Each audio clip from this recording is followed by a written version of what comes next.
Good morning. I'm sure, like a lot of you today, I'm just really kind of overwhelmed with social media. I am questioning why I get on there ever, because honestly, it's not good things that we see on there. But it's reflective of the world that we live in to some aspects. If you want to see all the bad in the world, you just get on social media. A lot of times we don't see the good that's happening. That's not talked about. That's not shared on there. So I just felt really called this morning to just speak a few words. And I don't want to. I am actually not even sure I'm going to put this anywhere. But I just felt like I'd start kind of fleshing out some of my thoughts. And who knows what God wants to do with that. So I'm going to let whatever happens happen. Scary as that is. But I feel like if you do know me, you know that or you may not know because I hid it really well, but I struggled with mental health issues for a really long time. And when I say a long time, I mean probably 20 years at least. Probably more than that because I'm 40 and I forget that sometimes. Probably more like, if I'm being honest, about 30 years of really just tough mental health issues. My brain was awful. I was believing everything that the world just was throwing at me from a very young age, and I was a really obedient, shy child, and so you just do what everyone around you tells you. And I just didn't even think I had a choice to not obey, because bad things would happen. So I just obeyed, and I realized fairly early on that if you obey, like, things start to get a little better, till you realize you don't have a choice and you just flow with the world and everything they tell you, and pretty soon you've completely lost yourself and don't believe anything about yourself is good, and you've completely abandoned your own mind, and that's what leads to mental health issues. Your soul is telling you that everything is wrong. Your soul is pulling you in a completely opposite direction than what your flesh starts to pull you in. And when you're in the wrong environment for your soul, and you're around the wrong people for your soul, and you're letting a different spirit than what you are meant to follow lead you, that's what happens. And I can only say that now because you don't know what you don't know. And I had no idea that there was a battle happening over my soul. And I had kind of abandoned my soul. And that's what led to all those feelings of anxiety and depression and just fear and worry. I couldn't go to sleep each night without taking Ativan, Klonopin. I tried every antidepressant medication that is out there. Most of the time they would make it worse. Not always. Most of the time it would make me feel numb, which is what I needed. And I think people do need that at times because their minds are just awful. It's on fire all the time.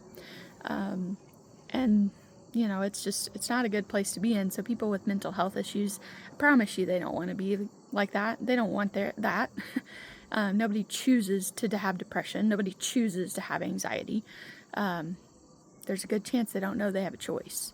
So, I got to a point where it got so bad, my mental health issues, that I just believed what everyone told me, and that's that everyone would be better off if I was not here. And so I got really close to doing something about it. I was already doing something about it, just, it wasn't so courageous. I was, drinking a lot. A lot of times I'd drive home and not remember how I got there. And it was me that was driving home. So I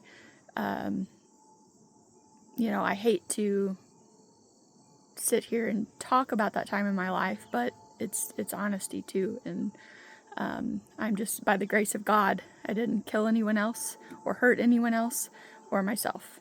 And I thank God for that, because it's a miracle that didn't happen. So I see a lot of angels that were placed in my path during that time and kept me safe, and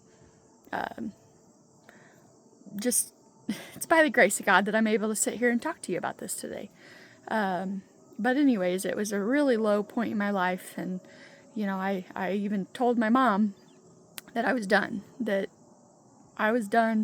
I wanted out. My brain was on fire. I told her, I said, I just feel like I want to cut my head off. If my brain was not here, I'd be okay.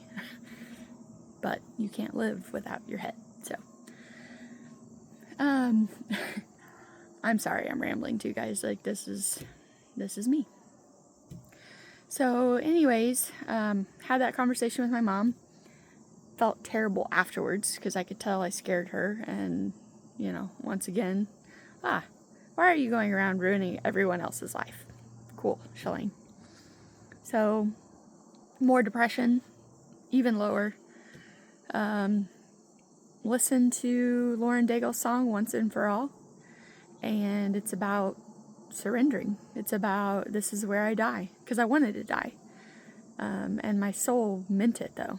I cried out to, if there was a Jesus. I didn't know at that time. I didn't think there really was. But I thought, this is the last thing that I have before death.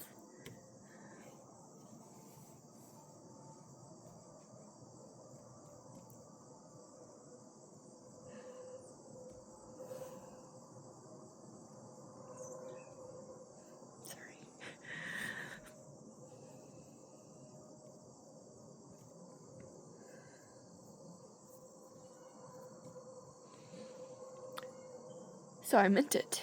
And then everything got really weird.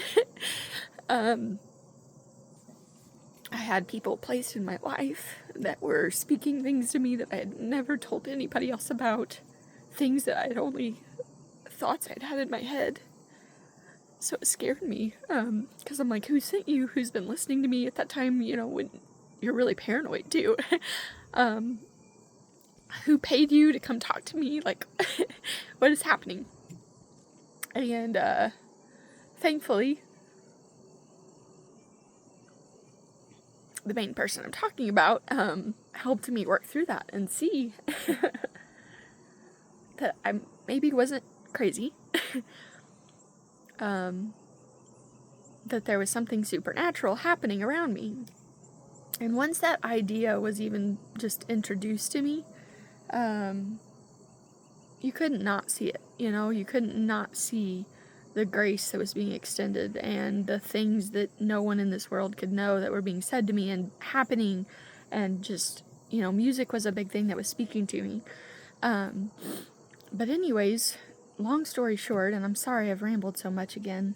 It's been all over the place, and I apologize about that. I'm an emotional person, and that's probably, yeah. But if you're not, like, come on, guys. We're emotional human beings. Like, that's how God made us. So you're not meant to just turn off your emotions and be a robot. But you can feel your feelings and also know that they don't dictate and control your life. So that's a whole other story right there. But I had a night where at 3 o'clock in the morning, I woke up to this terrifying nightmare.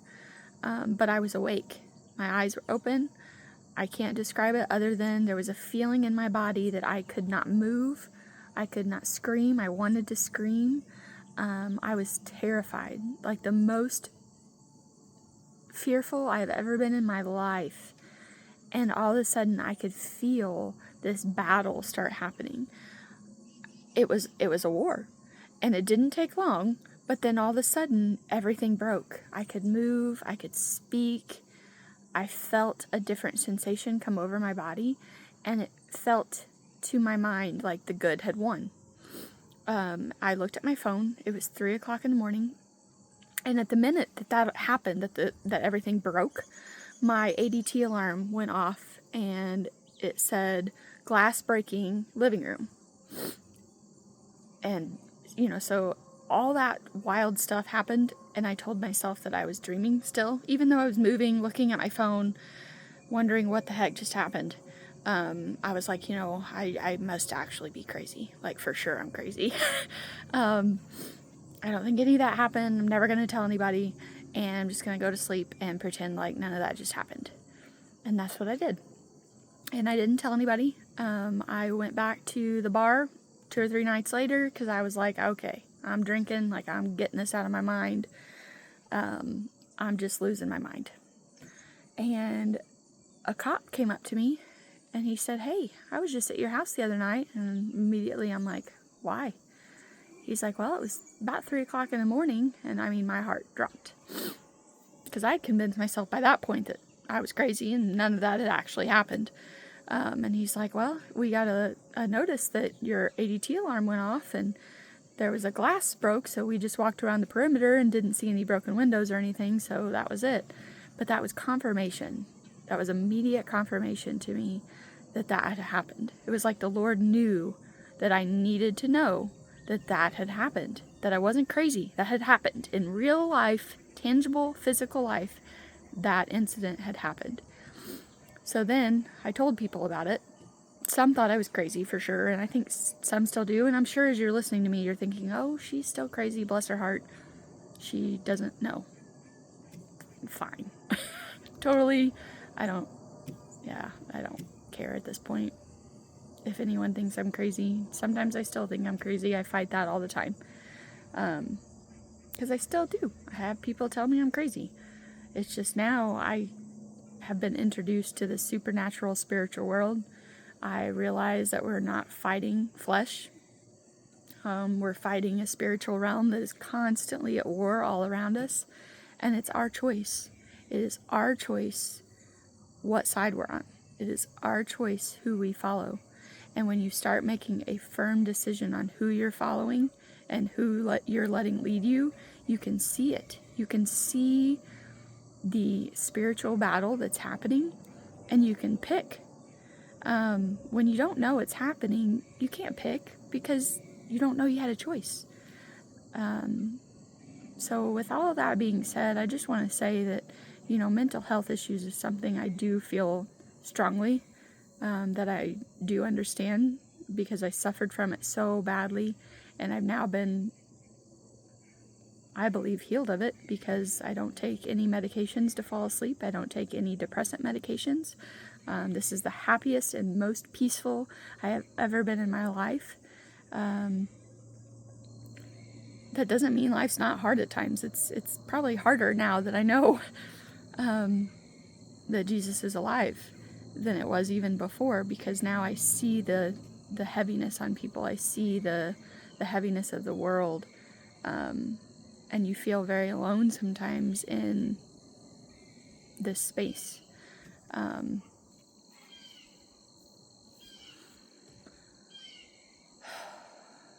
So I don't want that to be lost, but I do feel like I can speak on mental health issues. And, one of the terrible things that happened today, or yesterday, with a person so courageous in their faith and so willing to speak about it and be bold about it, I can't help but see, though, that we're missing the love and empathy that comes with Jesus and knowing Jesus. I don't believe that we are called to just come out and argue with people and it's not that I'm saying that we're not meant to debate, because I think you can debate in love as well. But, on both sides of the spectrum, it takes a lot of courage to get up and argue with someone on either side that has a differing opinion than you. And, our goal should not be to make someone feel like they don't know and feel silly for their opinion. Usually when you talk to someone and you can see how they formed that opinion in their mind, you can see all the pain and heartbreak and maybe that they don't know that they have a choice to choose any differently. So that is one thing that I'm just asking for today, to just remind everyone to, everybody's talking about how the world needs Jesus, and Lord knows that that's true. We all know that that's true. But I think it's important to remind everyone that our souls know who Jesus is. Each one of us, our souls know Jesus. And so I think it's our job to remind everyone that Jesus is alive within us. We just need to get to know that, and we need to remind people of that, and we need to encourage them in that, and we need to love people through that, and try to understand people. And the love and the grace is what turns the soul. The repentance, the renewing of the mind. Love has to come first. And I think that's what is even shown to us in the Bible, that, that's why Jesus came. That's why God sent his son.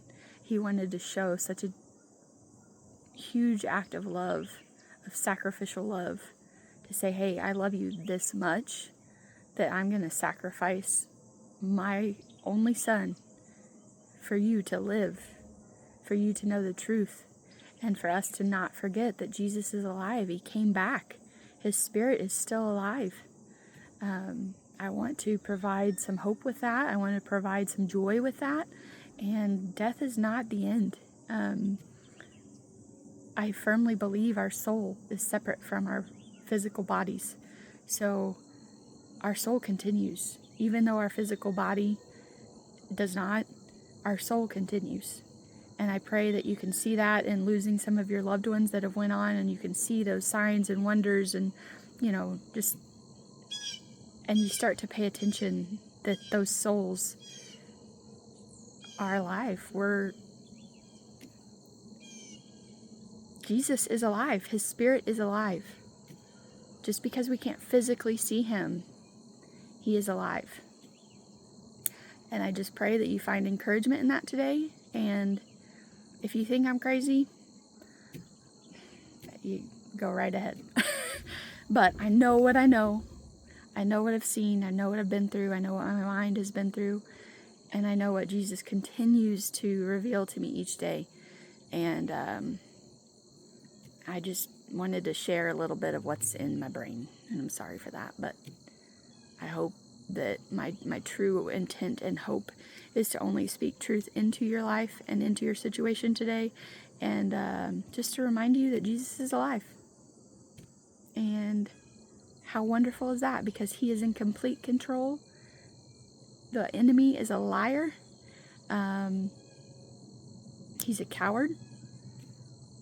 And Jesus has got you. He's alive. So, hope you all have a good day. And if you've made it this far, and if I ever post this, I don't know, or put it anywhere, thanks for listening to me for almost 20 minutes now. But yes, I do pray that you have a very blessed day, and that I love you very much.